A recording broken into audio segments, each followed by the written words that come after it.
The number of Americans filing first-time unemployment claims took an unexpectedly large jump last week. The U.S. Labor Department reports 286,000 people filed new claims in the week ending January 15th. That is up 55,000 from the week prior, well above what was expected. This is the highest number of new claims since mid-October. But there is some good news. The four-week average number of continuing jobless claims dropped by more than 55,000. That is the lowest it's been since April of 2019. So for more on this, I want to bring in Diane Swonk. She is the chief economist at Grant Thornton. Diane, welcome. So we have some sort of ups and downs here. First, let's start with what caused first-time unemployment claims to jump. Do we know why it was so much higher than what was predicted? Well, we're certainly starting to see actual people getting laid off in response to Omicron, that we've got such acute labor shortages that we actually are seeing some businesses have to shut down temporarily.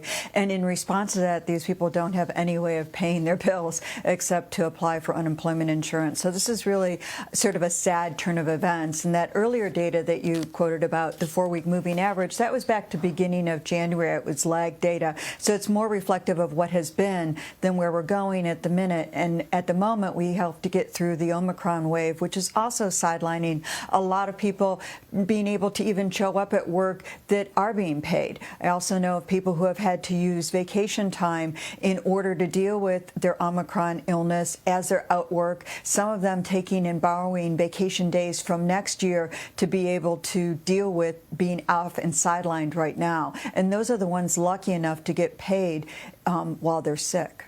It's very interesting because, like you mentioned, there has been a labor shortage. And so when people get COVID and can't go to work because they don't want to infect their coworkers, it seems that those would be automatic paid sick days. Well, we would like that, but that's just not the case for those most vulnerable out there that are getting hit hardest by the fact that people are both not showing up in restaurants as they had been because of fear of contagion, not showing up in theaters as they had been. That sector's been hard hit. All the in-person things that we do, that's happening at the same time that the few places that are open are having staffing shortages. You noted it earlier. Even schools unable to staff to a level to be able to have kids to come in when they need them to be able to come in a safer way. We need kids in schools and getting educated, not at home. And all of this burden is really showing up. And it's happening at a time when all of the support we had with regard to the pandemic has lapsed. So people aren't getting that extra support. And now when they lose a paycheck or lose hours work, it really is hitting their wallets as well. Boy, this Omicron variant really threw a loop into our progress, didn't it, when it comes to the economy? So despite last week's jump in numbers, as you discussed, the four-week moving average of continuing claims is still dropping. Is that because that number is lagging? What does that tell us about the overall pulse of the job market?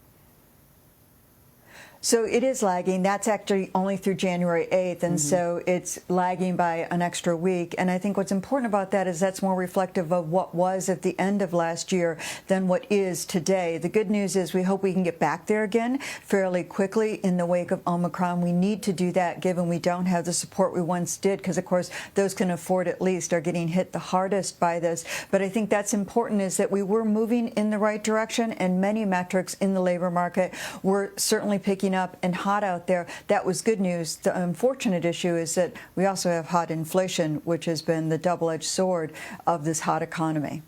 So, Diane, if I were asking you to peer into a crystal ball, would you be able to, which I know, you don't have one, I don't have one either, but looking at where the Omicron variant seems to be going in terms of the places that it hit first now seem to be seeing a pretty sharp decline, can we sort of assume that this might pass and that we might get back to those pre-Omicron levels? I think we will, but I think it will take into March. I think what we're going to see is 2 rough months of a winter chill, and that's hard because we're seeing it roll across the country. The good news is those places hit hardest, like you mentioned. Chicago is one of them. New York's another one of them. On the East Coast, many of them are starting to come off of their highs. They're still at very high levels. It's important to remember after requests, these are still numbers that blow anything prior to this out of the water. But the good news is they're coming down, and they're coming down rapidly. The problem is it's sort of rolling. We're starting to see it just now hit California. That's an awfully big state. It's bigger than some countries. And so when you've got 35 million people in one state, you're going to have an economic impact of that lasts right through that full wave as we hit the West now. And so I think we're not going to be out of this until we get into March, but March should be a much better day. But it's going to be 2 really cold months for us in terms of employment as well. Yeah, buckle down for a tough winter. All right, Diane Swonk, thank you so much.